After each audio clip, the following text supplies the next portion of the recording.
très vite, j'aspire à quitter ce monde et je fantasme un dialogue entre celui que je suis enfant et l'adulte que je serai pour lui dire: «Mais pars d'ici». Très vite, j'ai aussi appris à relativiser, quoi.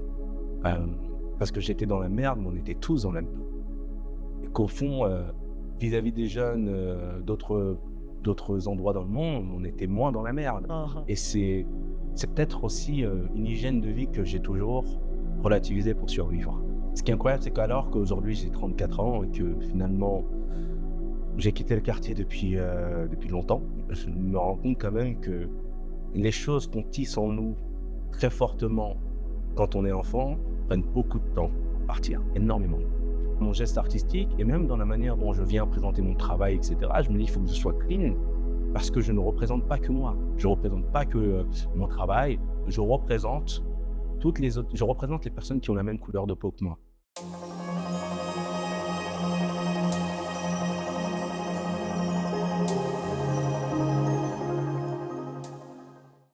Bonjour et bienvenue à tous pour un nouvel épisode d'Extase. Aujourd'hui, on a l'immense plaisir de recevoir Sikou Niakate. Bonjour Sikou. Bonjour, merci beaucoup de l'invitation. Avec grand plaisir. Alors, cher Sikou, tu es auteur d'un ouvrage dans Le Noir je crie, donc qui est paru très récemment aux éditions Stock, et tu es également le réalisateur d'un documentaire qui est disponible sur YouTube. Et on va en reparler tout au long de cette interview, mais on invite vraiment les téléspectateurs de cette émission à pouvoir voilà, se rendre sur ce lien YouTube, à découvrir ce documentaire donc, qui porte le titre de Dans le noir, les hommes pleurent. J'ai découvert ton univers, il me semble, il y a 2 ans, et j'ai été, très, très touchée par ce que tu crées, par ce que tu transmets, par l'énergie que tu portes.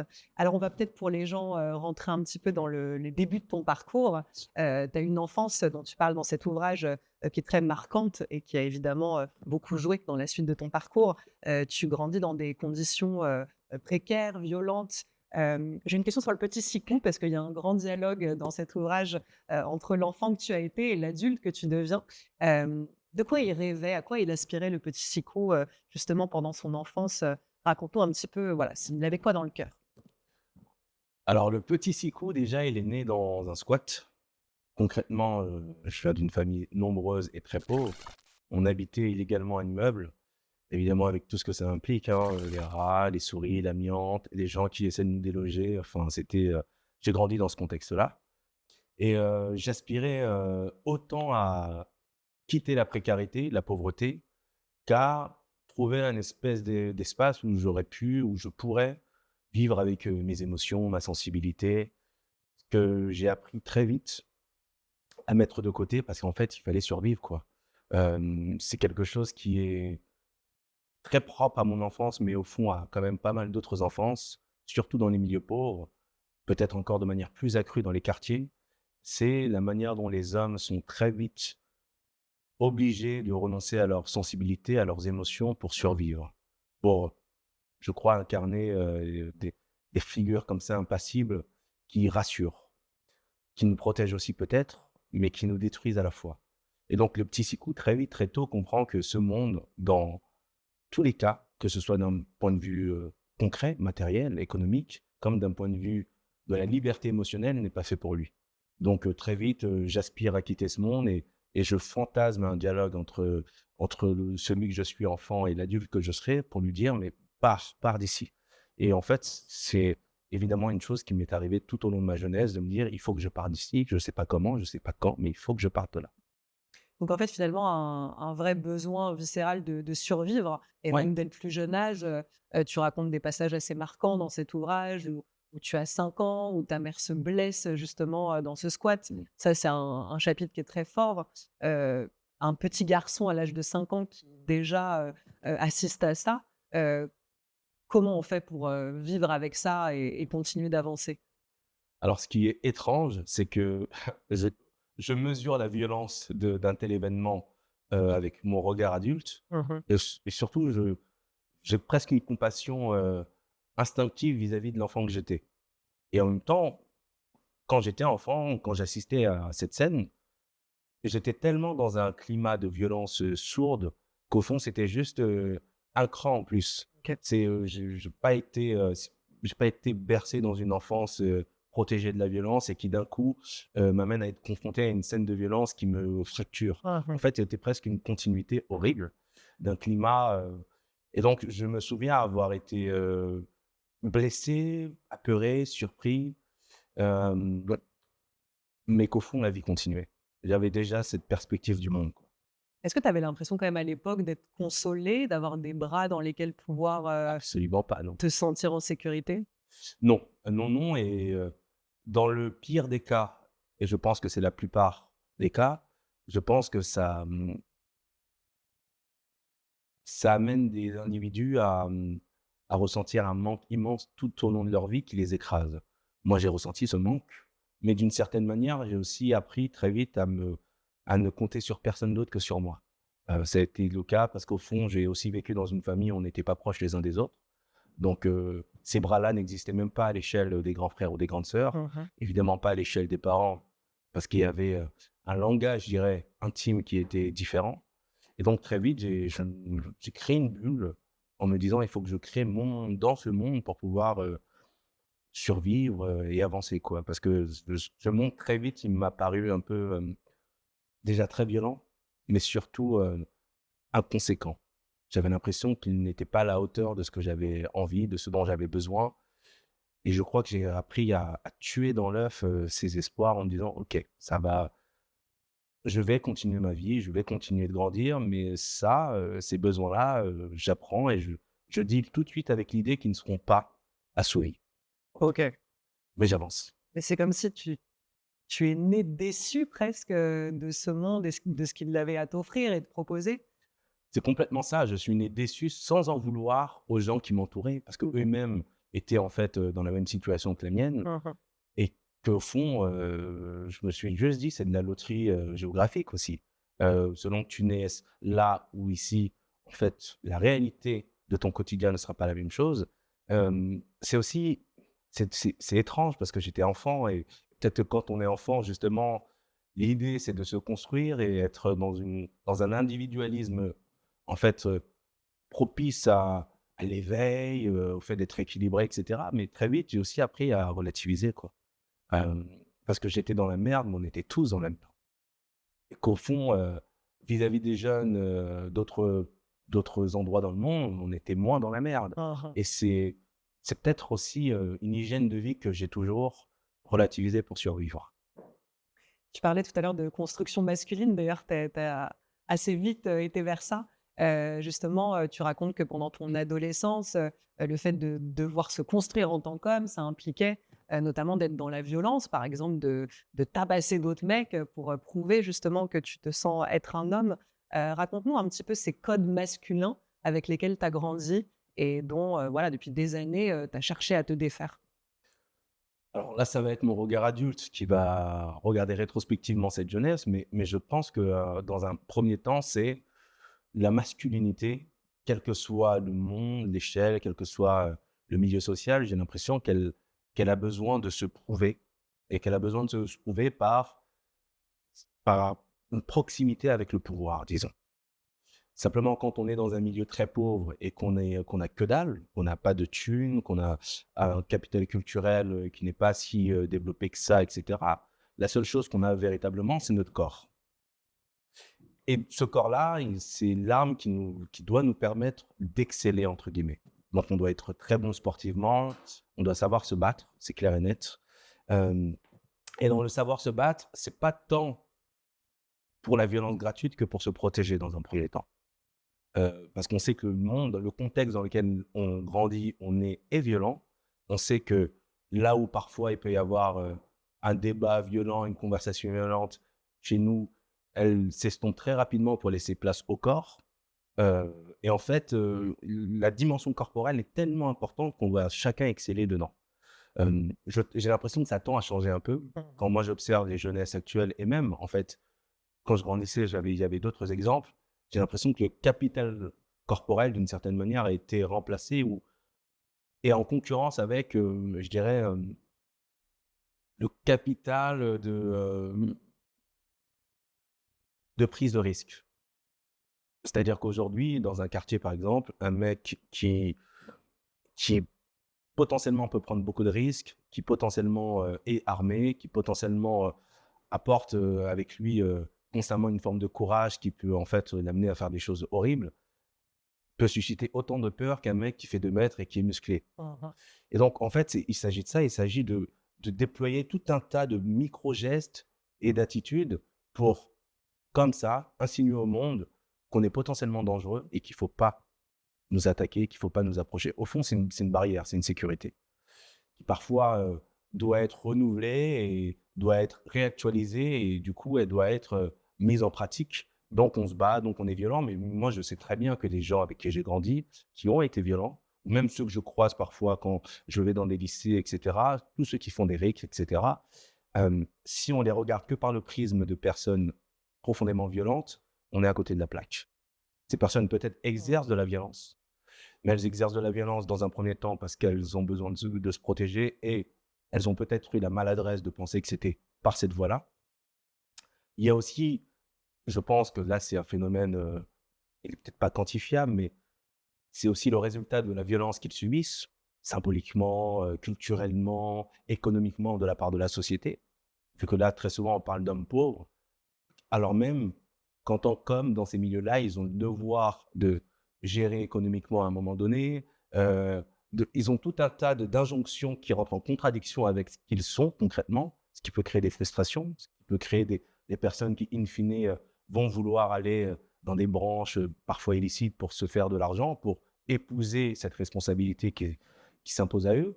Ce qui est sûr, c'est que moi, ce que je vois quand même dans la violence des quartiers, c'est énormément d'hommes qui reproduisent peut-être avec maladresse et différemment la violence qu'ils subissent. Mais oui, c'était ça, être un mec quand j'étais jeune et quand j'étais au quartier, c'était renoncer à ses émotions, ça participait de la même chose, euh, et savoir se battre et savoir gérer. Et pourtant, déjà à cette époque, tu sens que ça contrarie ta nature. C'est-à-dire que tu sens qu'au fond de toi, Ouais. il y a quelque chose qui est poussé, qui est forcé, qui est pas évident en fait, d'adopter ces gestes, violents. Finalement, ça ne colle pas à qui tu es dans ta nature profonde. Exactement, mais en réalité, je pense que ça colle à peu de personnes. Simplement, le cri intérieur chez moi était beaucoup trop fort.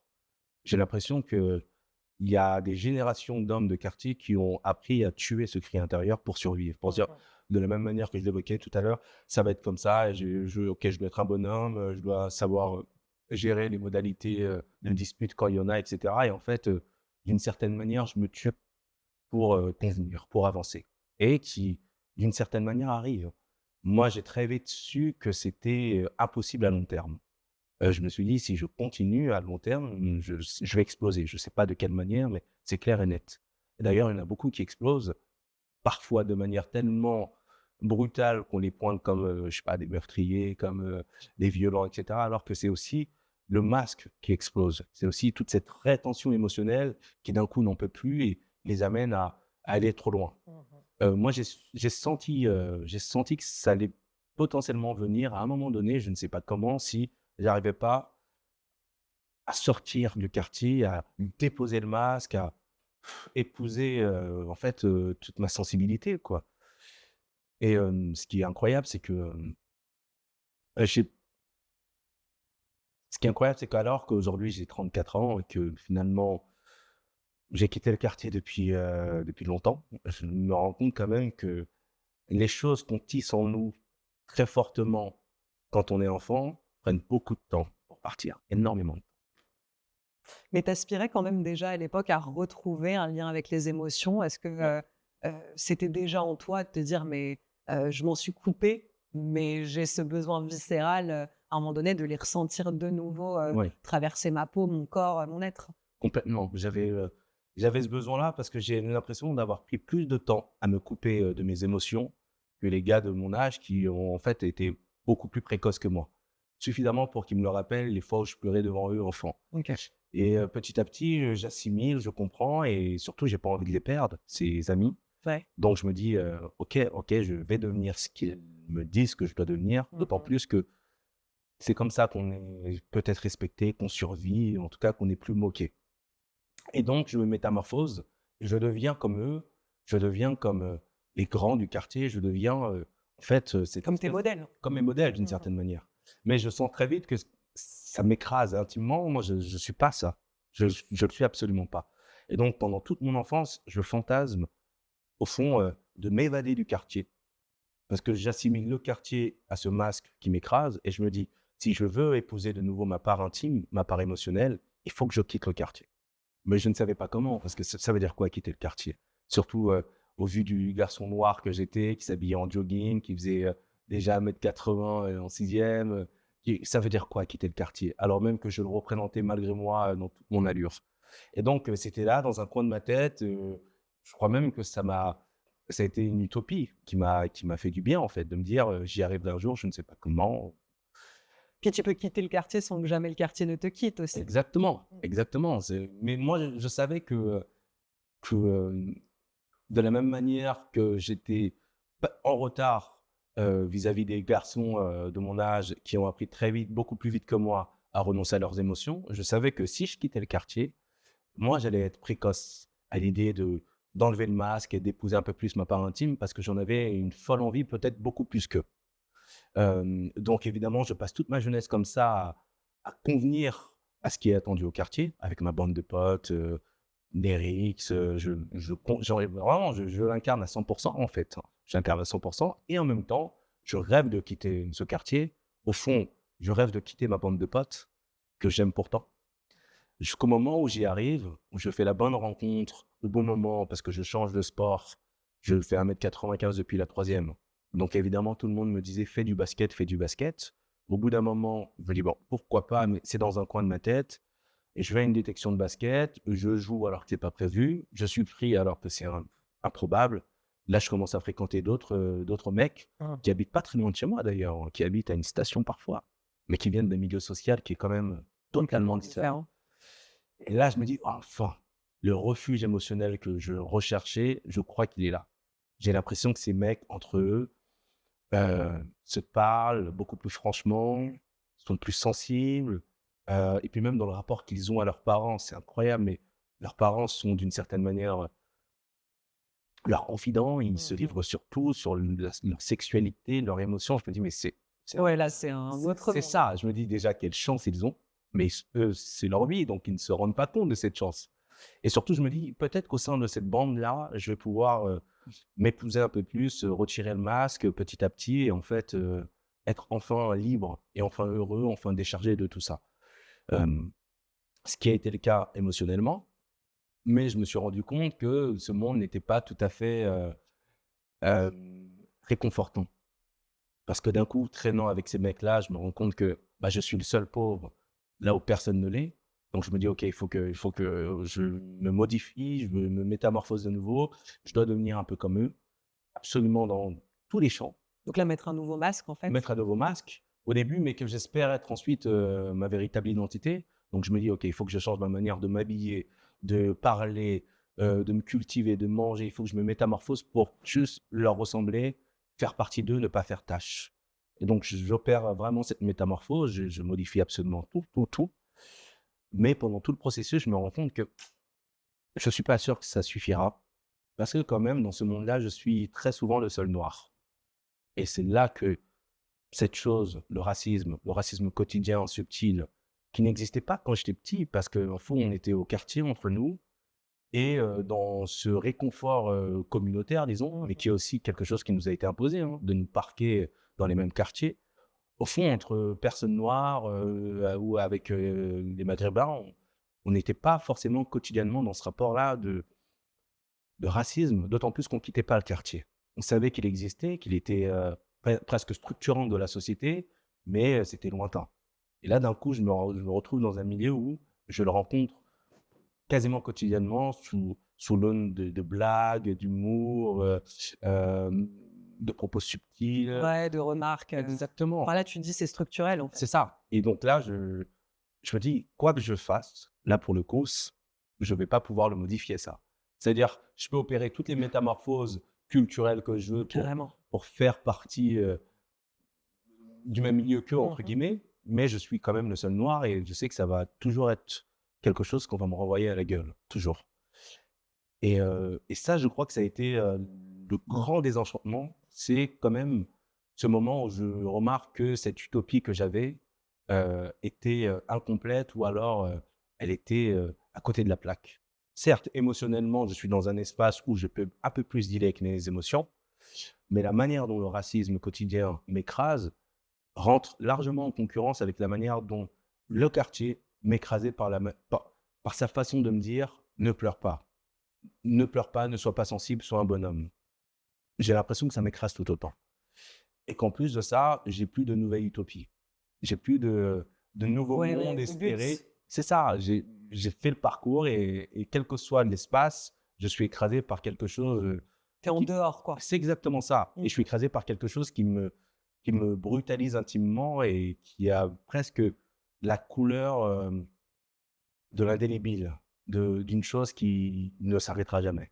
Ça, c'est quelque chose, je pense, qui est très méconnu et qui pourtant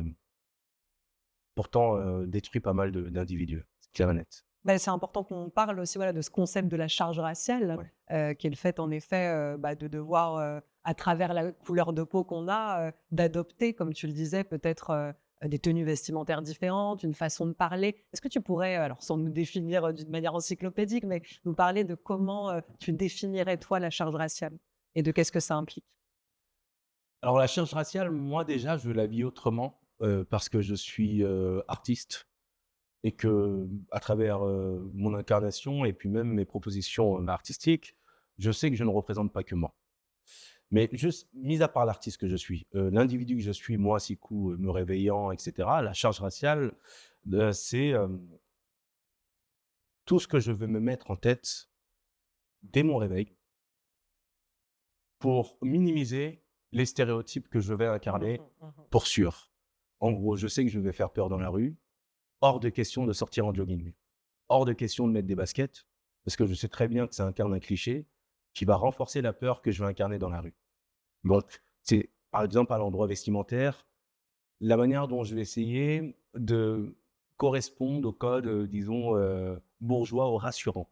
Mmh. Là, aujourd'hui, j'ai des Converse, mais en fait, 95% de mes paires sont des Doc Martens. OK. Parce que j'ai compris que c'était, une paire qui insinuait que tu étais parisien et que tu étais un parisien peut-être un peu stylé et qu'en tout cas, en tant que noir, tu étais pas du tout, le mec, caricatural de quartier qui est en jogging avec sa paire de TN et cetera. Et Et tu les aimes quand même, ces chaussures, ou est-ce que ça ah non, contrarie tes goûts? je les OK, aime beaucoup, mais OK. je sais que si je me posais pas cette question-là, j'aurais, Tu aurais beaucoup peut-être pas été instinctivement vers ça, quoi. déjà, mais peut-être qu'aussi, mais pour une paire ou 2. Et OK. j'aurais plein de paires de baskets. Ouais, là, c'est un uniforme, quoi. Exactement, Mmh mh. c'est ça en fait, c'est presque un uniforme. C'est presque un uniforme même dans les pantalons que je choisis, dans les chemises, parfois je les prends en différentes couleurs parce que j'ai capté que, OK, ça me plaît. En fait, je vais juste modifier les couleurs, mais c'est presque un uniforme pour assurer le monde que OK. je porte et cette charge-là, elle existe dans tous les autres domaines. Dans la manière dont je vais, parler, j'essaie d'être le plus calme possible parce qu'au fond, il faut que je rassure. J'essaie d'être le plus souriant possible parce que je sais que, comme pas mal de mes amis, qui sont des personnes blanches, elles, quand elles ne sourient pas, elles sont juste, lambda. Elles sont juste, bah, neutres. Moi, si en tant que noir, je ne souris pas, je ne suis pas neutre. Tout de suite, je confine avec, pourquoi est-ce qu'il ne sourit pas? Peut-être qu'il me fait un peu peur. C'est des choses que je mesure parfois dans l'espace public, même dans le métro, je le vois. Hem, c'est une définition assez longue là que je viens de donner, mais en gros, pour faire très simple, Non, mais c'est important, je ouais. pense qu'on le définisse réellement. Mais ouais, mais en gros, la charge raciale, en tout cas, telle que je la vis, moi, c'est, tout ce que je mets en place pour minimiser les clichés que je vis OK. et qui est en fait une charge constante parce que j'y pense constamment, à tous les niveaux. Vraiment, ça ne s'arrête pas. Du moment où je me réveille au moment où je me couche, c'est dans ma tête, c'est en arrière-plan comme ça. C'est quelque chose qui dicte chacun de mes gestes, chacun Mmh. de mes silences, de mes déplacements. Vraiment, ça régit absolument tout. Hem Et en plus de ça, en tant qu'artiste, vu que là, j'ai vocation à représenter malgré moi, je me dis: «Mais il faut que je sois clean, quoi». Il faut que, déjà que quand je suis dans la rue et j'ai cette chose horrible qui est que je sais qu'en tant que personne noire, je représente aussi toutes les autres personnes noires, parce que c'est comme ça. Quand j'ai mes potes, qui sont blancs, et qui sont dans l'espace public, si je sais pas, si, mon pote Laurent crie et crie fort, on se dira: «Bon, ce mec, plus fort. Mmh. Alors que si moi, je crie fort, je sais qu'on se dira: «Putain, cet homme noir crie fort, elle est noire crie fort». Ça viendra. Je sais que j'englobe malgré moi, les autres qui me ressemblent et c'est comme ça pour toutes les personnes noires et ça, c'est augmenté par le fait que je sois artiste et que dans mon geste artistique et même dans la manière dont je viens présenter mon travail et cetera, je me dis: «Il faut que je sois clean» parce que je ne représente pas que moi. Je ne représente pas que, mon travail, je représente les personnes qui ont la même couleur de peau que moi. Surtout dans des espaces où, on est invisible, ou peu présent. Tout de suite, je sais que c'est aussi de cette manière que je suis perçu, par celui qui ne me ressemble pas. C'est une Donc pression énorme. c'est une pression énorme, c'est une pression énorme. C'est la charge raciale, quotidienne, en tant qu'individu que je suis, qui est couplée à celle que j'ai en tant que l'artiste que je suis et en fait, c'est constamment là et c'est vrai que c'est une charge immense, ouais. Donc en fait, faire une bonne publicité à chaque instant du fait d'être noir, en fait, C'est ça et c'est même pas une c'est une bonne publicité, mais la bonne publicité, c'est même pas pour être bien vu, c'est juste pour être un peu moins mal vu. ouais, et porteur, ouais, d'une représentation différente. C'est Ouais, c'est ça. vrai. C'est ça qui est incroyable, c'est que, c'est même pas une publicité, hem, qui a des répercussions, des conclusions, jouissives et qui font de moi quelqu'un, non, ça fait juste de moi quelqu'un, qui fait un peu moins peur et c'est cool. Et c'est que ça, c'est vraiment le minimum pour alimenter, ce fantasme du vivre ensemble que j'ai toujours, hein, mais qui parfois, pour les personnes comme moi, demande énormément. C'est ce qu'on ne sait pas, c'est ce qu'on ne Mmh. devine pas, c'est que le vivre ensemble, tel qu'on le définit aujourd'hui, avec la manière dont les clichés, les stéréotypes le captent, le gangrènent, font de moi quelqu'un qui doit vivre sous tension constante pour pouvoir convenir, pour pouvoir, en fait, être habilité, pour ne pas faire peur. Ça, c'est une injustice incroyable. Mais je sais que si je ne le faisais pas, d'une certaine manière, je serais même pas invité, dans 90, des espaces dans lesquels je vais. Je sais que, les espaces dans lesquels je vais me poser avec mon Mac pour travailler, me regarderaient étrangement. Je le sais, je le sais. Il y a une interprétation, enfin une interprétation dans ton livre, tu parles à un moment donné de sortir du cinéma, d'être en train de marcher pour rentrer chez toi et d'avoir, une femme qui marche devant toi et puis qui à un moment donné se met à courir et cetera et c'est vrai qu'aussi peut-être d'imaginer à chaque instant alors dans cet exemple précis, tu la vois après monter dans un bus et tu te dis finalement: «Si ça se trouve, elle courait juste pour rattraper son bus et pas forcément parce que je l'effrayais». Mais du coup, comme tu dis, c'est-à-dire que c'est une charge mentale Ouais. en permanence d'interpréter même quand, voilà, cette personne, court juste après son bus, mais de te dire: «Finalement, c'est moi là, en cet instant, je lui ai fait peur en marchant derrière elle». J'ai trouvé cet exemple assez marquant, Ouais. parce que ça te fait toujours, en effet, interpréter dans le pire. Bah, parce que ça nous arrive tellement dans ce sens-là. Ça nous a c'est la norme, en fait. La norme de l'expérience sociale d'un homme noir, c'est de faire peur. C'est la norme, et donc ça arrive tellement dans ce sens que même quand ce n'est pas ça, la norme l'emporte et d'une certaine manière, c'est le premier ressenti qu'on a. On se dit: «Oh, encore une fois, une nouvelle fois» et effectivement, comme dans l'exemple que je décris, peut-être que ça n'a rien à voir. Mais peut-être que les 8 dernières fois, c'était le cas et en fait, on s'adapte quoi, on s'adapte à ce qu'on suscite malgré nous. Parfois, il y en a qui et je comprends aussi, hein, quand on te dit, quand on te répète tous les jours, que tu es de couleur bleue, au bout d'un moment, tu te poses des questions et peut-être que tu te dis: «En effet, je suis bleu», quoi. Il y en a qui finissent aussi par se définir par ça, parce qu'au fond, ils ont besoin on a tous besoin de se définir aussi, on a tous besoin de s'identifier et quand on vit dans une société qui, depuis qu'on est enfant, depuis la tendre enfance, et peut-être même avant notre naissance, nous estampille d'une couleur avec des traits de caractère, on a beau ne pas être d'accord, on a beau ne pas être, cette définition-là, au bout d'un moment, elle cogne tellement, elle est tellement répétitive à travers, un éditorialiste sur, je sais pas, sur un plateau de télé, à travers, un journaliste, à travers un film, à travers, la police, à travers tout un tas de rappels constants, quotidiens, qu'au fond, parfois on finit par dire: «OK, OK, je suis ça, j'ai compris» et on finit par se définir comme ça, ce qui est horrible, mais ça arrive souvent, ça arrive très souvent. On va parler du film, donc que tu as réalisé, dans le noir, Les hommes pleurent. En regardant ton film, je me disais: «C'est fou comme l'homme, au-delà d'un instinct à vouloir dominer, ses émotions, il y a» tu en parlais en début d'interview, hein, un instinct de domination assez global et je me suis dit souvent, derrière le besoin de contrôler, il y a des peurs. Je me pose souvent cette question en tant que femme sur terre, me dire: «Mais de quoi fondamentalement les hommes ont peur?» Je voudrais te poser cette question, selon toi? Je pense que, on a ce besoin, universel d'être aimé. Simplement, nous, en tant que mecs, on a grandi avec l'idée qu'on ne peut pas être aimé, qu'on n'est pas aimable si on ne correspond pas à certaines caractéristiques, y compris, le fait de gérer économiquement. Ce qui est une énorme pression, hein. Que les hommes aient porté ça pendant tant de temps, dans l'histoire, c'est énorme, hein. C'est immense, c'est Ouais, immense immense. économiquement, mais aussi émotionnellement, parce qu'en fait, on a vécu aussi dans cette société, hein, qui a estampillé les larmes ou le fait d'être émotionnel comme disons, quelque chose de plutôt féminin et de plutôt dévalorisant parce que l'incarnation du pouvoir serait une incarnation, impassible, loin de l'émotion et cetera et On y verrait de la force, en fait. exactement et dans la figure du patriarche ou du père, c'est quelque chose avec lequel on a grandi. Qu'un père devait être beaucoup plus distant vis-à-vis des émotions parce que c'est un peu celui qui pilote, qui contrôle d'une certaine manière. On a grandi avec tout un tas d'injonctions qui nous ont amenés petit à petit à penser que c'était la meilleure option pour, à la fin, piloter une famille. Heu, piloter une famille, être, le bon compagnon pour, celle qu'on va aimer ou celui qu'on va aimer, mais pour celle qu'on va aimer surtout dans ce rapport hétérosexuel et j'ai l'impression qu'au fond, tout ce qu'on a pu faire de nos vies, de nos enfances, heu, des constructions internes et intimes qu'on a, heu,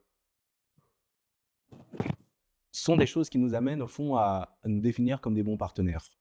Je veux le dire autrement, si demain on ne sait pas pour quelle raison, toutes les femmes hétérosexuelles du monde avaient une très forte attirance pour, les hommes en mini-jupe, moi je sais qu'on T'en porterait mettrais une? oui, on porterait tous des mini-jupes. Parce que je pense que le gros de nos constructions, c'est aussi pour plaire aux femmes. Quand on est un homme hétérosexuel, on a l'idée, la conscience, peut-être erronée, que c'est ainsi, avec cette incarnation, qu'on va avoir le maximum de chances de plaire aux femmes. Peut-être, du coup, le choix. Simplement, tout ça nous écrase. Moi, j'ai Comme l'im si les femmes aimaient les dominants, en mais fait. c'est ça. Mais ce qui est horrible, c'est que, par moments, on le vérifie, ça. Parce qu'évidemment, il y a autant de désirs que de femmes, mais il y a aussi des femmes qui aiment Bien véritablement, sûr, bien ce sûr. genre d'hommes. Mmh. Et on en rencontre. Et quand on en rencontre et qu'elles viennent nous confirmer toute cette construction qu'on incarne, mais qui nous fait quand même du mal, d'une certaine manière, c'est une validation. On se dit: «OK, c'est le bon chemin, c'est le bon chemin». Sinon, je ne lui plairais pas à cette femme. Et donc, on est enfermé comme ça constamment entre cette construction virile qui nous écrase, mais en même temps qui nous rassure, parce qu'elle est très, très solide historiquement, elle est très rigide.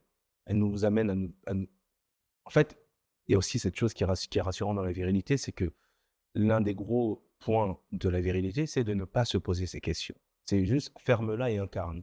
Sois un bonhomme, sois rassurant, sois confiant, heu, gère et ne te pose pas trop de questions. Ça, c'est pour, les mecs, qui ont du mal ou pour les femmes. Nous, en tant que mecs, on n'est pas dans ça. C'est-à-dire pas d'intériorité, Pas quoi. d'intériorité, pas d'intériorité ou alors peut-être de la colère, mais c'est bon, le reste, c'est Mmh. pas pour toi et donc on se construit ainsi en tant qu'homme hétéro en pensant que c'est avec cette construction qu'on va être validé aussi par les autres hommes, vu que déjà entre nous, il y a aussi ces hiérarchies où potentiellement on va être le leader d'un groupe, même d'une bande de potes, qu'on va les dominer un peu, qu'on va les inspirer et surtout dans le rapport hétérosexuel qu'on va plaire aux femmes et qu'on va même plaire aux femmes qui se disent féministes et qui, prônent, l'envie d'avoir des partenaires, Sensible, sensibles, avec une vision égalitaire et cetera. On a la conscience peut-être débile. Moi, je le mesure à l'échelle de ma bande de potes et de copines,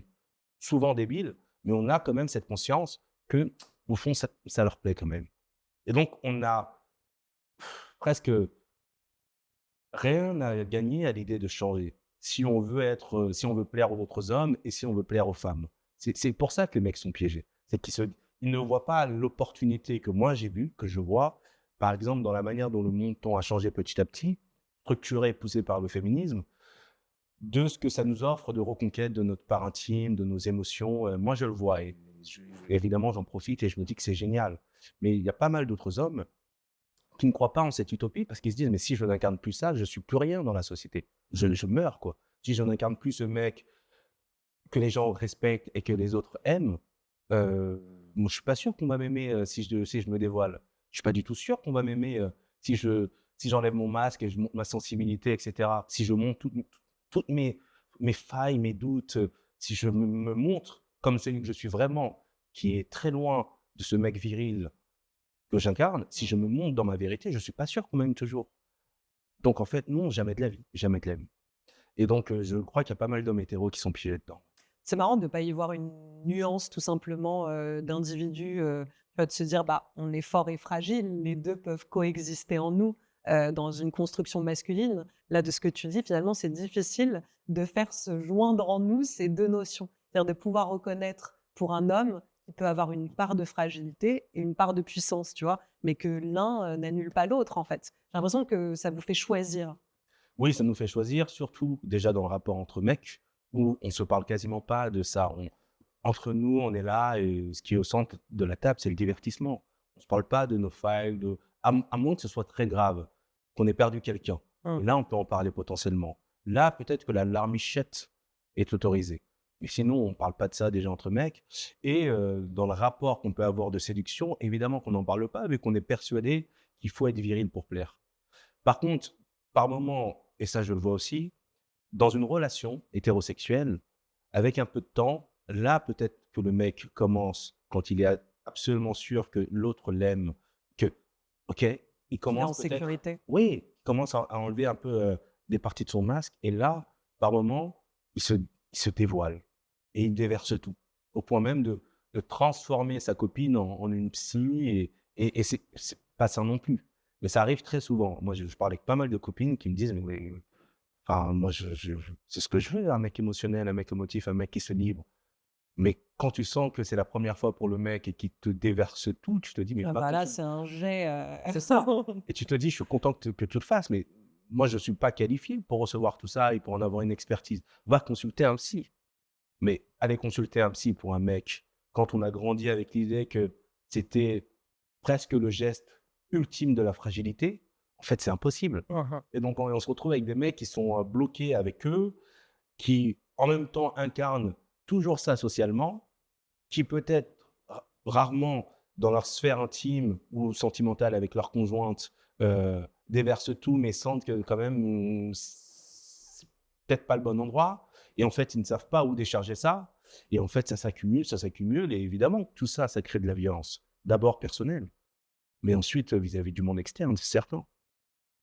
Il y a une phrase que j'ai adorée, justement, dans ton documentaire, donc ce documentaire, dont on parlait sur YouTube, «Dans le noir, les hommes pleurent». L'idée, c'est que tu donnes la parole à des hommes de ton entourage. Un des hommes que tu interviews qui dit: «Vous avez perdu du temps à ne pas être là tous les 2 et à inventer vos règles». Donc ça, c'est lié vraiment à la notion, de l'intimité et je me disais que finalement toutes ces injonctions, alors qui peuvent arriver, jusqu'à nos sexualités, en effet, ça nous empêche de pouvoir simplement relationner. Ouais. Et c'est hyper fort cette phrase parce que finalement, on perd du temps et les femmes, c'est pareil, dans des injonctions, de perfection, de devoir, physiquement représenter quelque chose. Moi qui parle beaucoup et qui accompagne des femmes, je le vois, il y a des femmes qui se retiennent dans le plaisir, dans le désir, parce que justement, elles ne se sentent pas à la hauteur. C'est-à-dire comme priver ton corps de recevoir du plaisir parce qu'il n'est pas suffisant. Et chez l'homme, finalement, on peut ressentir exactement la même chose. Cette phrase, elle est hyper forte, et ça marche dans tous les rapports, amoureux, parentaux, tout type de relation. Finalement, toutes ces injonctions, bah, elles nous font rester sur nous et ne pas nous permettre justement de rentrer, dans le monde de l'autre et de partager, à ses côtés quelque chose d'intime. Mais c'est exactement ça. On finit par épouser et dérouler un script. Je suis un mec viril, je suis censé être ça, je suis censé baiser de cette manière. Du coup, c'est ce que je veux faire. Je vais être ce lapin qui va être dans un rapport hyper centré sur la pénétration. Il faut que ça aille fort, il faut que ça soit rapide, il faut que ça soit intense, faut que je prenne là les cheveux. On déroule un scénario et on est les putains d'acteurs pour ça et on le fait. À la fin, on a la satisfaction d'avoir rempli le rôle. OK, mais est-ce qu'on a vraiment pris du plaisir? Est-ce que l'autre en a pris? Est-ce qu'on a échangé quelque chose? Non, absolument pas. Moi, c'est aussi une chose que je vois, comme tu le disais, chez pas mal de femmes, ça. De venir avec un scénario, et j'ai même eu cette conversation il y a pas longtemps avec un pote qui m'a dit, concernant justement une nuit qu'il a passée, non, non, elle était dans un scénario, comme ça, j'ai pas kiffé. Bon, c'est vrai que mais parce que le scénario nous rassure.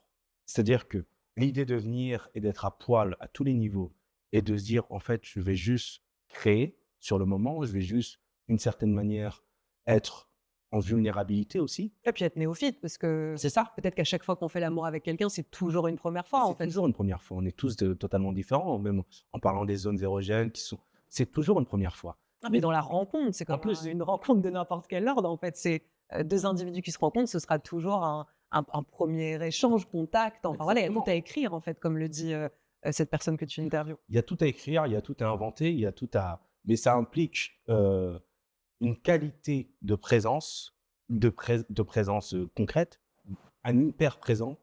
Ça implique une écoute, une vulnérabilité, hem, qui sont quand même tellement éloignées du script et de l'incarnation et du cliché et du mec viril et cetera, que ça fait peur. Ça fait vraiment terriblement peur et surtout, si ce qui nous est proposé par le réel, nous amène à une impuissance ou à une à quelque chose d'immaîtrisé, d'un coup, ça nous qui sommes quand même très centrés sur le contrôle, sur la maîtrise, d'un coup, ça nous renvoie à quelque chose d'effrayant. Ça fait flipper et parce que ça fait flipper, il faut venir avec l'assurance ou en tout cas le réconfort ultime du scénario déjà écrit. C'est ça rejoint un peu, la conversation qu'on avait, juste avant entre le fait de préparer une interview à fond ou le fait de faire confiance, Complètement, à justement à l'instant. l'échange et que ça revient à ça. C'est au fond, Ouais, ça fait peur. et ça fait peur, Mmh. ça fait peur et je comprends la peur. Donc en fait, il y a personne à pointer du doigt. Mais juste, peut-être que l'acmé, le sublime, je sais pas, la magnificence de l'échange se trouve dans le fait d'être présent sur le moment et d'essayer au maximum de tout oublier. Ça fait flipper. C'est vrai que du coup, en faisant le parallèle avec l'interview, voilà, enfin là, en tout cas moi, ça me parle d'autant plus. C'est vrai que ce lâcher prise total, Ouais. de pas avoir de trame à laquelle se raccrocher, en fait, c'est comme un endroit de vulnérabilité, totale et en même temps, comme on se le disait, bah, c'est là où c'est intéressant. Bien C'est sûr. là où on touche à nos humanités et je pense que peut-être dans nos constructions personnelles à tous, à un moment donné, c'est bien de vieillir pour petit à petit accéder à ça. Ouais. C'est-à-dire, lâcher en fait ce besoin, de maîtrise, de contrôle, d'arriver avec, quelque part le passé qui va dicter des moments du présent, ce qui semble fou, tu vois? Parce qu'en fait, on a tout à écrire, on va encore découvrir tellement de choses. Mais si on se base toujours sur ce qu'on sait faire, sur ce qu'on pense qu'il faudrait faire, en fait, on va pas vers du nouveau. On va pas vers de l'alchimie, on va pas vers, la vraie altérité, tu vois? De se nourrir aussi, bah, de toutes ces nouvelles rencontres et qu'elles aient lieu dans l'intimité, dans une interview qui est quand même aussi un espace, que Bien moi sûr. j'imagine comme un espace intime et c'est beau de se dévoiler. Alors oui, c'est clair que ça fait flipper, mais c'est quand même quelque chose d'assez sublime. Mais absolument et je pense que juste quand on vient avec, les clichés qu'on est censé incarner, qu'on incarne et cetera et qu'on déploie un scénario, d'une certaine manière, on invisibilise la personne qui est en face de nous. On la regarde pas, Complètement. on la capte pas et on On la la nie, rencontre pas. on la nie Ouais. et c'est d'une violence aussi imperceptible, mais je trouve que c'est d'une violence, très forte. Il y a un extrait de ton livre que je vais lire, qui m'a, absolument, bouleversée, qui parle de ta maman. Donc, tu as parlé un petit peu de ton rapport, avec tes parents où comme tu le disais, tu as pas eu cet apprentissage de l'intimité, du lien, de peut-être comme tes potes que tu t'es fait plus tard qui eux, racontaient, peut-être des choses, très perso à leurs parents et avaient un lien, de dialogue, une autorisation aussi parce que c'est des choses si nos parents ne le font pas vivre, ce sera compliqué pour nous de l'inventer. Donc ta maman qui a, déménagé au paradis comme tu le dis si joliment, je vais lire l'extrait. «Quand j'y pense, moi non plus je n'ai pas été là pour toi. Ma construction m'en a empêché. Devenir le bonhomme que je devais être passait par m'écarter de toute douceur, y compris vis-à-vis de toi. Mais aujourd'hui je n'ai aucune excuse. Tu as déménagé au paradis depuis 10 ans et je ne suis toujours pas allée me recueillir auprès de ton corps qui se trouve dans ton village. Ton pays, qui est inscrit sur ma gueule, m'est encore inconnu. Voyager à Barcelone, Amsterdam, Londres prend le goût d'une trahison. Je pense souvent aux mots d'amour que je ne t'ai jamais dit, aux câlins que j'aurais dû te prodiguer. J'aimerais revenir en arrière et te masser les pieds. Déjà, c'est bouleversant. Justement, ce rapport, alors je ne sais pas si tu crois en ça, est-ce qu'aujourd'hui, le fait d'avoir écrit ça à ta maman, même si, comme tu le dis, elle a déménagé au paradis, est-ce que tu penses qu'on peut encore être en lien et qu'il n'est jamais trop tard pour ouvrir son cœur à de la douceur? Aujourd'hui, c'est très tendre, en fait, ce passage particulièrement, mais quand tu parles de ta maman, ça l'est. Hem, Est-ce que quelque part, c'est un moyen aussi de retrouver cette tendresse, même si elle est plus présente aujourd'hui, en écrivant ces mots? Oui, absolument. Absolument, parce que la seule chose qu'on a de la personne morte, c'est la mémoire. C'est comme ça qu'on les maintient en vie. Et cette mémoire-là, c'est déjà des choix. Qu'est-ce qu'on décide de maintenir dans la mémoire? De quoi est-ce qu'on décide de se souvenir? Et là, il y a une organisation, il y a des choix qui sont possibles. On peut inventer des souvenirs qui n'existent pas, les fantasmer. Mmh mh. On peut fantasmer des scènes qui n'ont pas existé en se disant mais j'aurais tellement aimé ou j'aimerais tellement aujourd'hui que ça existe. Et en fait, toutes ces scènes d'amour qu'on invente, on peut presque artificiellement, dans un premier temps, les inscrire dans le champ de la mémoire qu'on a vis-à-vis d'un être cher qui n'est plus là.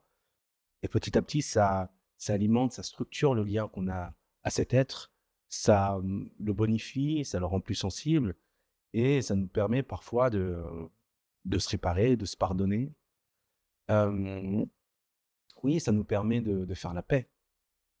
Parce qu'au fond, que cette mémoire, que ce souvenir ait existé ou pas, je crois que la volonté qu'il existe maintenant est suffisamment puissante pour Mmh. que d'une certaine manière, on s'en souvienne et On s'en nourrisse. ouais, exactement. Exact. Est-ce que le fait d'avoir, alors écrit ce documentaire, je sais que tu le dis, je sais pas où je t'ai entendu dire ça, mais que ça t'avait fait beaucoup de bien, peut-être même dans le documentaire d'ailleurs que tu dis de donner la parole à tous ces hommes, de te rendre compte que tu n'es pas seul, ça a déjà participé toi, à apaiser ton cœur. Est-ce que l'écriture de ce livre, c'est la même chose? Est-ce que ça t'a fait du bien? Déjà, je l'évoque à un moment donné dans le livre, à quel point je me suis dit: il faut que je me rapproche de plus en plus de la langue française. Il faut que j'arrive, non pas à la dompter, mais à la regarder de face. Et ça a été un parcours, incroyable qui a duré de longues années, qui va encore se poursuivre. Mais symboliquement, venant d'où je viens et écrire un livre qui est édité aujourd'hui chez Stock, le parcours est tellement fulgurant, improbable, c'est un bug du système, à fond. Mais vraiment. Et Tu en hacké le système. mais oui, mais C'est je beau. l'ai hacké, et en même temps, vu que En même j'étais temps, désar c'est c'est ça, évident que tu sois chez Stock, enfin, mais c'est incroyable. ouais, Mais vu que j'étais désarmé, bien le sûr, bien système sûr. lui-même, il s'est pas rendu compte qu'il était en train d'être hacké. Mais ce qui est incroyable, c'est que déjà symboliquement, je me dis: «Bah, c'est déjà peut-être l'étape de la conquête de cette langue qui m'a échappé pendant les premières années de ma vie», même si évidemment je l'utilisais, je l'ai emprunté, mais pas selon, les codes, des sphères que je devais intégrer ensuite. Donc déjà, symboliquement, c'est juste, enfin, je vais te donner un exemple, je suis très nul en anglais parce que pendant toutes ces années, c'était de bosser sur la langue française. Alors là, depuis que j'ai écrit ce livre, je me permets de véritablement commencer l'apprentissage de l'anglais, comme si ça avait, débloqué quelque chose.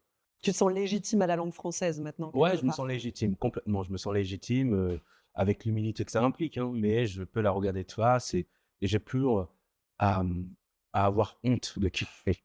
On peut s'enlacer et on peut s'épouser et on peut parler ensemble. Peut-être que je peux, modestement, t'utiliser pour, dire des choses de ma profonde vérité et peut-être que par celui que j'incarne, je peux aussi, toi, langue française, heu, être ton objet pour, dire aussi, des choses du monde, de la France, qui ne sont pas souvent dites.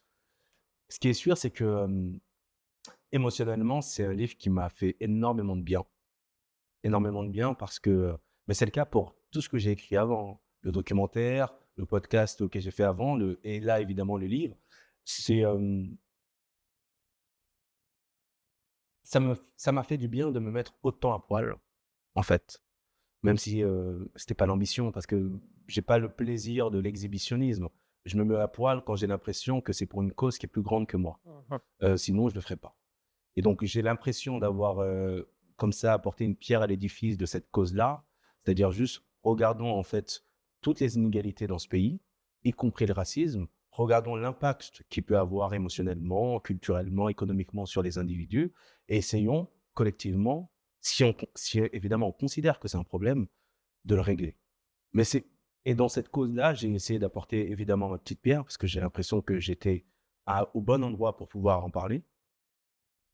Et, euh, et ça m'a fait du bien parce que je crois que je me suis,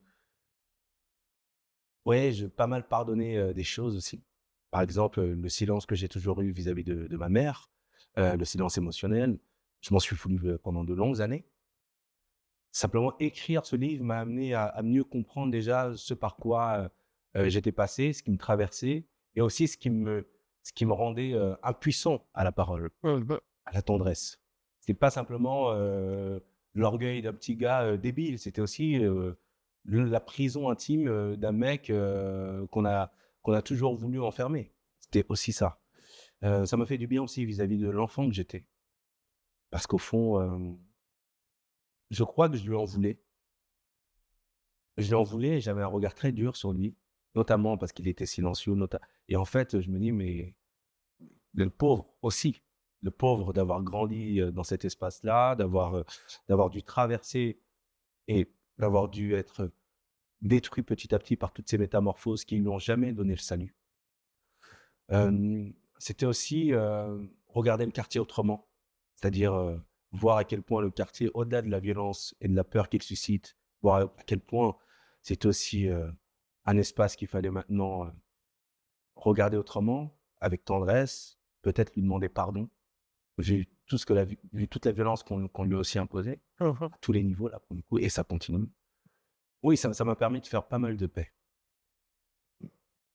En tout cas, c'est vrai en te lisant, moi, je me disais, mais vraiment, le plus grand drame de cette humanité, c'est que je comprends nos incompréhensions respectives, parce qu'on ne peut pas comprendre quelqu'un et se mettre à sa place parce qu'on ne vit pas son histoire. Et en même temps, ce qui est important, c'est de pouvoir s'asseoir comme on le fait et puis d'écouter des gens nous raconter leur histoire, leurs enjeux, leurs récits, leurs combats. Et à ce moment-là, on n'aura jamais la prétention de dire je peux comprendre ce que tu vis, mais on pourra le ressentir avec nos cœurs. Et là, il y a quelque chose qui va se faire. Donc, encore une fois, moi, je te remercie du fond du cœur d'avoir accepté cette invitation parce que je trouvais ça. Et même, j'étais intimidée. Je voulais servir ce sujet, tu vois. Je sentais que, voilà, au-delà de parler de choses, en effet, que je rencontre pas, c'était important que je les saisisse, tu vois, et notamment avec mes émotions. Est-ce que tu as été émue de la sortie du livre, de le voir peut-être dans ta boîte aux lettres la première fois, de le toucher? Qu'est-ce que ça t'a provoqué, et notamment émotionnellement? Est-ce que ça t'a fait ressentir des choses? Bah, déjà, moi, je te remercie de l'invitation. Vraiment, je suis flatté et ça prouve aussi ton humanité, hein, d'avoir cette curiosité, de créer cet espace de parole. Donc, merci pour ça. La première fois que je l'ai vu, c'était dans les locaux de Stock. Il venait d'arriver. Et j'ai vu une énorme pile que je devais justement dédicacer pour l'envoyer à toute la presse parisienne. Euh, Ça a été, en fait, avant de l'avoir, je sais que j'ai écrit un livre, j'ai signé un contrat, je sais qu'il va être imprimé, on a choisi la couverture, bon, je sais tout ça. Mais une fois que tout est structuré comme un puzzle qui se réunit là en face de soi, je me dis que c'est bon, ça existe. C'est fini, il n'y a déjà plus d'échappatoire, mais ça me plaît.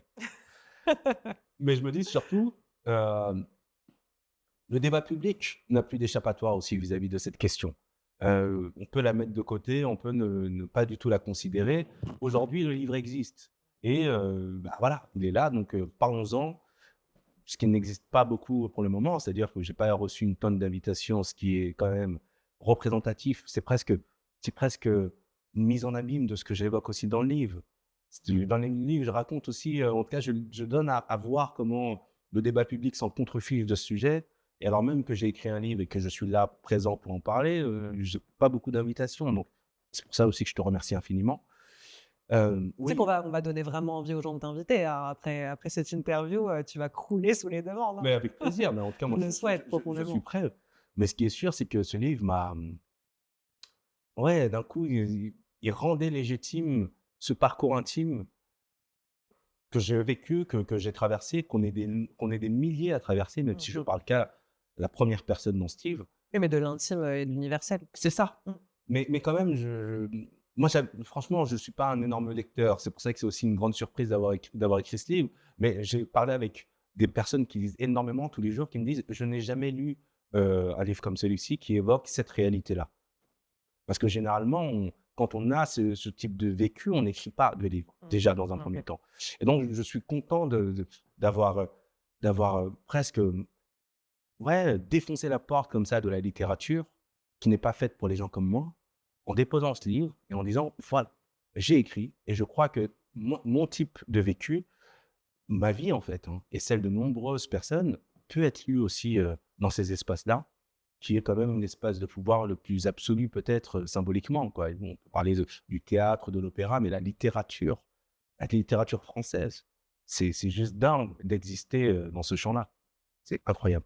Puis tu parlais tout à l'heure du fait de se mettre à nu aussi. Je pense que quand on a ce courage, et tu l'as eu, hein, c'est moi quand je t'ai écrit après la lecture, j'étais subjuguée, tu sais, ça m'a encore plus donné envie. Je suis pas forcément quelqu'un, après quand je dis je suis pas quelqu'un qui porte des masques, on se met tous à emporter en fait parfois sans s'en rendre compte, mais ça a été un truc, j'avais envie de tout m'arracher, tu vois? Tout ce que je pouvais encore porter qui mettait, je sais pas, une distance entre, le plus intime de moi et le monde extérieur. J'avais envie qu'il y ait plus de barrière en fait. Je trouve que vraiment quand on est capable de livrer de l'intime à ce point-là, c'est tellement universel. Tu parles de choses qui me touchent pas directement et pourtant ça m'a donné des autorisations aussi à moi. En fait, c'est puissant en ça aussi. Est-ce que tu as eu ce genre de retour de personnes qui, tout d'un coup, en effet, étaient, j'imagine, touchées de cette capacité à se montrer tel que tu l'as fait et justement à se mettre à nu, peut-être avec des peurs, mais en l'ayant fait quand même? Ouais, bah, alors déjà, ce qui est sûr, c'est que, autant pour le livre que pour, les autres, gestes artistiques que j'ai pu produire, vraiment, c'est parce que j'étais porté par l'intuition, l'idée que je le faisais pour une cause plus grande que moi. Sinon, je l'aurais jamais fait.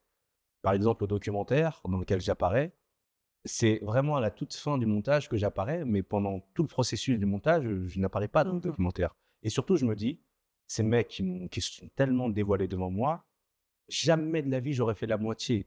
OK. Jamais de la vie. Donc, j'ai même pas cette appétence de base au départ. C'est juste que petit à petit, par engrenage, je dirais, j'ai été, Tu rattrapé le aspiré truc, quoi. et j'ai été aspiré dans cette, machine, sublime Mmh. qui, moi, à chaque fois, me permet aussi de ouais, c'est d'élucider des choses en moi qui sont bouleversantes et qui me permettent d'être encore, je sais pas, un meilleur être humain, d'être, plus au clair avec moi-même, quoi. Mais, mais cette mise à nu-là, moi, j'espère que en fait, je me dis que tout le monde devrait écrire un livre sur sa vie, en étant le plus cru possible, le plus nu possible, indépendamment de l'édition ou de fait de faire lire ensuite ou pas. Mais juste, Pour soi-même. c'est ça, ça nous amène à un degré d'honnêteté et d'alignement ensuite avec soi qui nous fait gagner, 10 ans, 15 ans, quoi, vraiment, et qui nous fait peut-être même gagner de l'argent, qu'on pourrait investir pour des thérapies, alors ça nécessite un moteur ou quelque chose qui nous pousse,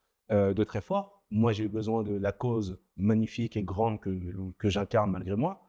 Mais ce qui est sûr c'est que écrire sa vérité la plus profonde, c'est autant une perte, celle du masque, qu'un gain incroyable.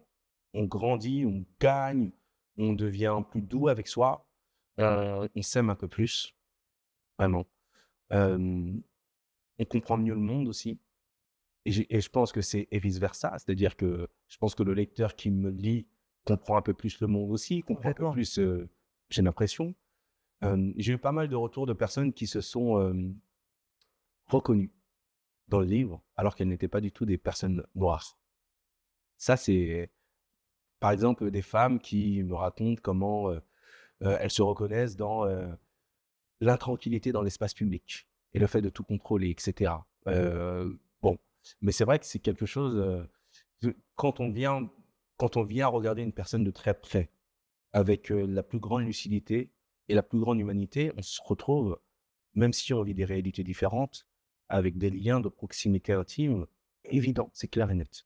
Et c'est ce que j'ai essayé de faire. Puis il y a un truc avec l'écriture aussi, c'est qu'on vient mettre des mots sur des choses silencieuses en nous et je Exactement. trouve que, moi qui peux travailler devant la caméra, j'arriverai jamais à livrer la même chose, quand je suis face à un micro ou une caméra ou sur une scène que dans le silence de l'écriture où là, il y a un truc qui passe direct, tu vois? On n'a même pas un retour son en fait, voilà, et ça vient de nos tripes. Et en effet, en tout cas, c'est pas toujours le cas des écrivains, mais on a cette possibilité avec l'écriture qui est très belle. C'est Ouais. de livrer ce qu'on a laissé silencieux en nous depuis toujours. Ouais, et la différence, c'est que quand on se livre face, à un micro, une caméra, en fait, à l'oral, on se livre et c'est entendu instantanément. Ou en Mhm. tout cas, c'est sorti et bon. Mais quand on écrit, il y a toutes les versions, Ouais. on peut effacer. Donc la question qui se pose, c'est pourquoi est-ce que cette chose qui est sortie de mes doigts Ouais, et qui brut. ouais, brute et qui me dévoile autant, pourquoi est-ce que je la maintiens alors que je peux l'effacer Mhm, mhm. jusqu'à la sortie du C'est livre? vrai. C'est d'un coup, on a aucune, on n'est pas piégé, quoi. Quand on Mhm. le dit à l'oral, on est piégé. D'une certaine manière, c'est sorti. Ça a été entendu, on peut revenir dessus, mais ça a été entendu. Alors que là, quand il s'agit de l'écriture, on peut revenir dessus pendant tout le process et pourtant, on décide que ça doit être maintenu. Ça demande une constance dans le fait de se dévoiler, qui est quand même, un peu sportive à préserver tout du long. Mais, quand on a une cause plus grande que soi, en tout cas, ça a été mon cas, oui, ça m'a poussé tout du long. Évidemment qu'il y a plein de parties, que je dévoile dans le livre, que je ne dévoilerai pas, dans un autre, contexte ou en tout cas pas, parce que c'est trop intime, c'est trop, c'est trop cru, c'est trop nu et en même temps, pour ça, c'est tellement nécessaire que je le fais. Comme tu disais, cette émission s'appelle Extase. C'est la petite dernière question de mon interview. Pour toi, l'extase, ça t'évoquerait quoi? Là, on parlait de l'écriture, on pourrait peut-être faire un pont. Ex Hem, Est-ce que déjà, lors de ce processus d'écriture ou quand tu écris même, pour tes docs, est-ce que tu te sens parfois habité par des états d'extase ou tout d'un coup tout devient fluide, tu es en connexion avec tout? Comment tu Ma question est vaste, mais comment tu définirais l'extase? hem, l'extase, Après, c'est peut-être un état qui te parle pas, peut-être que le mot lui-même, ne t'évoque rien? bah, le mot m'évoque, l'endroit d'un bonheur et d'une fluidité absolue, mais quand même, court-termiste. C'est un petit moment.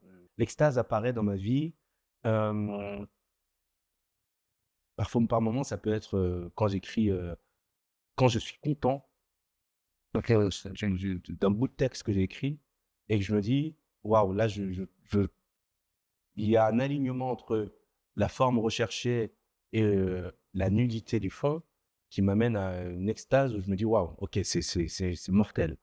C'est C'est mortel». juste, c'est C'est aligné, ça, c'est c'est là, quoi, c'est aligné ça. et c'est tellement moi, là. En fait, l'extase, j'ai l'impression, dans ma vie, apparaît lorsque je me découvre un peu plus. À chaque fois que je me découvre un peu plus et c'est à chaque fois que des petits pas, hein, des petits pas, Tire dans des des petits bouts. paliers. Exactement et ça continuera toute ma vie, mais à chaque fois, j'ai un morceau d'extase, je me dis: «Waouh, OK, c'est cool». Comme si j'étais, un enquêteur et que j'enquêtais sur moi et qu'à chaque fois, j'avais un indice en plus sur l'homme que je suis, l'humain que je suis, l'enfant que j'ai pu être et ça me permet, en fait, de mieux me connaître, d'être peut-être aussi, hem oui, plus aligné avec l'autre, avec le monde, en fait, hein. Ça, oui, et je pense que c'est l'extase principale de ma vie, c'est quand j'arrive à m'élucider un peu plus à chaque fois. Magnifique. Alors, tu n'as pas regardé l'émission, mais on a une séquence justement, en fin d'émission. Je vais te proposer une petite pilule d'extase qui va contenir la dernière question de notre interview. Incroyable. OK. Je t'en prie. Oh, incroyable. Écrite manuscrite. C'est très cool comme concept. Si tu pouvais te réveiller demain en ayant gagné une compétence. Ah là là. Je vais définir une compétence qui va être, «assez moche» entre guillemets, mais qui moi va me permettre de produire, du beau. Si je devais, me réveiller demain en ayant une compétence, nouvelle, ouais et incroyable, puissante, je pense que ce serait, celle de me faire de l'argent, beaucoup d'argent, très vite. Oui. Parce qu'en fait, avec cet argent-là, je crois que je pourrais être le plus libre possible artistiquement et vraiment, pour le coup, aborder tous les thèmes que je veux avec l'échelle poétique. Mmh. Parce qu'il y a aussi ça parfois en tant qu'artiste que je retrouve, c'est qu'il y a pas mal de fois où, Heu, il y a des sujets qui bloquent quand tu rencontres un producteur, une chaîne et cetera, mais il y a aussi des intensités poétiques qui bloquent. Et moi, j'ai l'impression que si j'écoute ma langue interne d'artiste, elle est, à un niveau poétique, même visuellement et cetera. Il y a par moments dans le précédent documentaire, dans Le Noir et les hommes peurs, il y a des moments où ça peut un peu se voir, mais j'ai l'impression qu'il y a des espaces poétiques, que j'aimerais beaucoup plus, incarner, déployer dans mes gestes et cetera, et surtout des thèmes.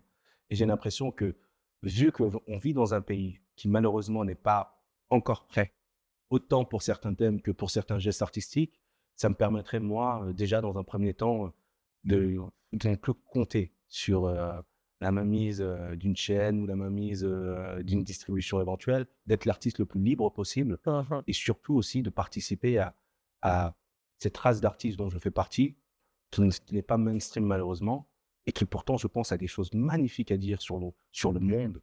Heu, oui, je financerai des projets, je financerai les miens, j'essaierai d'incarner, une nouvelle couleur artistique qu'on n'a pas l'habitude de voir dans ce pays. Et je sais que ça passe malheureusement dans le monde capitaliste dans lequel on vit par le fait d'avoir, de l'argent.